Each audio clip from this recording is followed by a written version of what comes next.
Olá, o Pauta Especial está no ar. No programa de hoje vamos falar sobre os riscos relacionados ao consumo de uma droga devastadora, o crack. Também vamos falar sobre o Festival de Teatro de Alagoas, o Festal. Até o fim de outubro serão vários espetáculos em Maceió.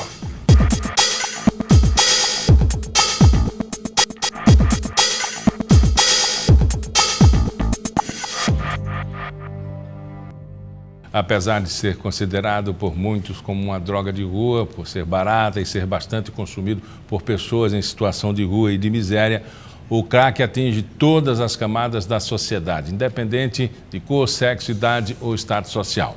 É uma droga devastadora que provoca dependência e uma série de efeitos físicos e psicológicos. Aqui no estúdio vamos conversar com o psicólogo e especialista em dependência química, Hamilton Júnior, sobre os efeitos do consumo do crack. Milton, é fatídico, o simples contato, ele já causa dependência, o crack? Tem muitas teorias que comprovam já que o crack ele pode já viciar desde o primeiro consumo, né? Mas isso assim, não significa dizer que seja real. Agora, por que isso acontece? Porque o crack leva de 0 a 15 segundos para fazer efeito no sistema nervoso central, causando uma sensação de euforia, taquicardia e um desejo por consumir mais uma vez a droga. Para você ter ideia, a sensação de prazer que o crack ele tem realmente sobre a pessoa que está consumindo, ela é bem maior do que a nossa maior sensação de prazer fisiológica, que seria o orgasmo. E que prazer é esse? É uma sensação realmente do que eles chamam de barato, né, ou viagem, né? Então é aquela sensação realmente de muitos, eles relatam que sentem uma sensação de flutuar ou de uma grande paz, enfim. Este uso eles fazem para que eles possam se livrar das dores que eles estão sentindo, dos problemas realmente da sociedade ou na grande maioria da família e principalmente assim pelo convívio social que eles vão tendo. Esse é o perfil do drogadicto, do crack? Eu estou falando em todas as palestras que eu estou fazendo que aquele perfil inicial que as pessoas diziam que todo usuário de droga eram pessoas de famílias desestruturadas, isso já acabou tem muito tempo, Miguel. Nós já conseguimos assim tirar toda essa visão, porque nós temos filhos de médicos super conceituados, filhos de desembargadores, filhos de grandes políticos que estão envolvidos no mundo das drogas. Então, pessoas que receberam realmente apoio, amor das suas famílias, boas escolas e colégios e, infelizmente, acabaram entrando no mundo das drogas. Eu costumo falar que a pior droga que existe é a droga da mal amizade. Quando você tem um amigo ruim ou amiga ruim, este ou esta pode levar você para um fundo de poço tão fundo realmente que você não consegue imaginar. É uma situação assim devastadora não só para o indivíduo, mas para toda a família. Ela não seria a porta de entrada, mas seria o princípio do fim. Podemos considerar assim, porque o álcool, a drogalista está dentro de casa, o cigarro e outras drogas. Maconha seria uma antecessora do crack. Existe uma cronologia até chegar ao crack? Sim. Isso é uma cronologia inteiramente lógica, né? Nós sabemos, né, que as drogas lícitas, né, que são aquelas comercializadas livremente, são as portas de entrada. Hoje, 99% das pessoas a qual nós trabalhamos, elas relatam que sempre entraram através do álcool. Começaram primeiro a beber, depois a fumar, loló, maconha e assim foram realmente até chegar no crack. Até porque tem muitos que têm medo do crack, né? E aí eles preferem ficar em drogas que eles consideram mais leves, mas droga é droga, né? Vai levar ao fundo do poço do mesmo jeito. Só que o crack assim, é uma das últimas instâncias em relação à dependência química. Ele causa não só a dependência, mas ele tira você da atividade laboral, do interesse pela vida, pela autopromoção, o autossentimento, o desejo de estar bem, né, fisicamente. Totalmente, né? Porque o crack, ele vai arrancar os seus sonhos. Aquele jovem que crescia dizendo eu quero ser bombeiro, eu quero ser policial, eu quero ser professor. Muitos, nós vamos conversar com eles e nós perguntamos aquela famosa pergunta: o que você quer ser quando crescer? Quando nós encontramos algum adolescente nas drogas. E nós estamos encontrando adolescentes que estão dizendo que querem ser traficantes. Isso assim fora do normal, porque essa pergunta nós fazíamos em escolas, foram feitas para nós, né, quando nós éramos crianças, nós respondíamos que queríamos ser realmente uma profissão que a sociedade realmente tem como heróis, ou como assim, herói seja professor, bombeiro, né, ou profissões assim do normal. Mas tem jovens hoje que estão querendo ser traficante. Isso não tem nada de normal. Jovens que estão vendo o traficante como um herói dentro da sua moradia, e isso que nós precisamos assim, lutar para combater. Há uma pesquisa que aponte assim, por que desse comportamento? Certo. Por que essa inversão de valores? Sim, essa inversão de valores é porque, como nós estamos vivenciando uma sociedade inteiramente capitalista que se importa muito mais com o ter do que com o ser, então o adolescente vai crescendo e vai vendo que o traficante é aquele cara que tem o dinheiro. Então, ele tem o dinheiro, ele promove as festas, ele promove as baladas dentro das favelas. Então, muitos vão dizer que tem mulheres ao seu redor. Então, o adolescente que vai crescendo vendo aquilo ali, ele se agrada com toda aquela visão, certo? Mas eu costumo dizer que o traficante é aquela pessoa que não consegue sair da sua casa para comprar uma roupa. Ele não consegue ir num shopping, ele não consegue ir numa praia, então não tem vida, certo? Então, nós sempre dizemos para os jovens, procure boas amizades, procure bons lugares, e se você, por um acaso, entrou no mundo das drogas, procure logo ajuda, certo? Porque existe tratamento e nós temos como ajudar. Você disse uma coisa importante, existe tratamento mesmo, ou o crack é uma droga onde você nunca vai sair? Tem tratamento sim, e é possível, né? A primeira coisa que nós pedimos para a pessoa que deseja se tratar é que ele reconheça que precisa de ajuda. Primeiro passo é este. Olha, eu reconheço, eu estou precisando de ajuda. Por quê?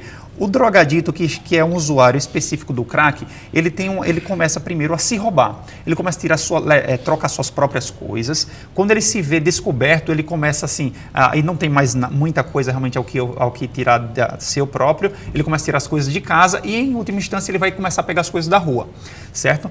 Então, com tudo isso, nós precisamos orientar, olha, peça ajuda, não tenha medo, né? Então, nós temos hoje 37 casas de recuperação aqui no estado de Alagoas que estão tratando e acolhendo esses usuários, né, que desejam uma real ajuda, certo? E esses ficam no período de 6 meses a 1 ano em tratamento, né, em acolhimento nessas casas, e neste período é trabalhado com psicólogos, assistentes sociais, pedagogos, com laboterapia, musicoterapia, espiritualidade, todo este processo de desintoxicação, né, de cara limpa, sem tomar nenhum tipo de medicação, faz com que realmente o adolescente, homem ou mulher, deseje realmente um novo propósito de vida. Tome uma atitude em querer sair do vício ao qual ele vivia.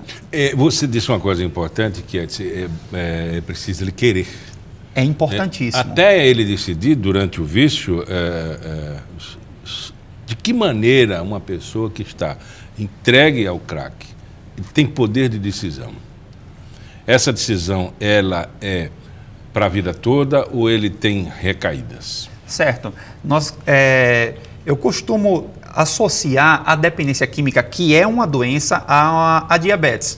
Por exemplo, diabetes não tem cura, dependência química também não. Mas se eu deixar um bombom em cima de uma mesa aqui, um diabético passar, ele vai perder o desejo de comer aquele bombom? Não, ele vai poder pensar em comer aquilo ali, mas ele sabe que não pode. A mesma coisa o dependente químico. Ele vai continuar em tratamento para o resto da vida. Isso com psicólogo, com grupos de mútua ajuda, com espiritualidade que eu falo aqui, independente de religião, católica, evangélica, espírita, a que ele se identificar mais, mas ele precisa dar essa continuidade para o resto da sua vida, sempre procurando pessoas. Ele precisa evitar as pessoas que ele andava, os lugares que ele andava e os hábitos que ele tinha no uso. Então, são novas amizades, novos lugares e novas atitudes. As famílias e o drogadicto estão num processo de vulnerabilidade muito voraz, diria assim, e esse poder de decisão em que a família pretende tomar junto com a pessoa, o viciado, ele precisa ser incorrigível, ele precisa ser assertivo, não pode haver falhas. E a gente percebe que em algumas situações há uma falha aqui, outra acolá. A família precisa ser preparada para isso também? Totalmente. Enquanto o jovem ele decide mudar de vida, ele vai para uma das casas de recuperação, nós trabalhamos com a família também. Por quê? O que iria adiantar um jovem que está lá em tratamento, ele termina o seu tratamento, volta para a sua família e quando ele abre a sua geladeira, na geladeira da casa, cheia de cerveja. na estante da casa, uísque, enfim, esse tipo de coisa que está realmente ali disponível para que ele possa ter uma possível recaída. Então, toda a família precisa entrar também em tratamento junto com aquela pessoa que decidiu mudar. Da mesma maneira, quando uma pessoa decide fazer uma dieta dentro de casa, a casa inteira praticamente vai precisar entrar junto com aquela pessoa na dieta, né? Mas, da mesma maneira, uma pessoa toda a família precisa entrar em acordo ali para viver uma nova dinâmica dentro de casa. E é o que é interessante, Miguel. Todas as vezes que as pessoas chegam no meu consultório, alguma mãe, toda mãe que descobre que o filho está nas drogas, elas me fazem a seguinte pergunta: doutor, aonde foi que eu errei? É uma pergunta clássica. A mãe puxa logo a culpa para si, acredita que a culpa é dela. E eu sempre falo, olha, a culpa não é sua, mãe. Afinal, todos os pais dão aquela palestra básica para os seus filhos. Meu filho, se alguém oferecer alguma coisa para você, não pegue nada de ninguém, não fume, não beba. Todos os pais fazem esse papel. Mas por que o jovem decidiu entrar nas drogas? Ninguém nunca vai botar uma pistola na sua cabeça, um revólver na sua cabeça para dizer, use isso aqui, eu fumo isso aqui. Nunca isso vai acontecer. Mas sempre vai acontecer alguém para dizer, tome isso aqui. Sempre vai ter alguém para oferecer. Ou de uma forma sedutora, né? Exatamente. Aí só tem duas opções, ou dizer sim ou não. É por isso que eu falei para ser aceito no grupo, né? Por isso que eu falei que o pior tipo de droga seria a droga da má amizade. Porque as pessoas, para ser aceita no grupo, acabam entrando neste meio porque quer fazer parte daquele grupo. E aí pode ser uma cilada e fatal. É um grupo, assim, errado. Totalmente. É um processo de escolha, né? Claro. E geralmente feito por pessoas poderosas na relação, sim, né? Há como se descobrir, a família está atenta a essa situação? Sim.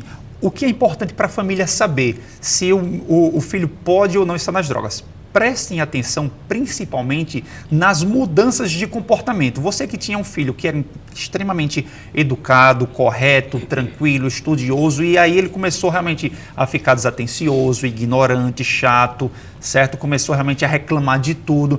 Esses tipos de mudança de comportamento não significa dizer que pode ser a questão das drogas, mas toda mudança de comportamento é um alerta para que possa investigar, para saber o que possa realmente estar acontecendo. Mas na grande maioria realmente pode ter a questão das drogas envolvida. Conversamos com o Hamilton Júnior, ele é psicólogo e especialista em dependência química. Muito obrigado pela entrevista. Uma alegria estar aqui.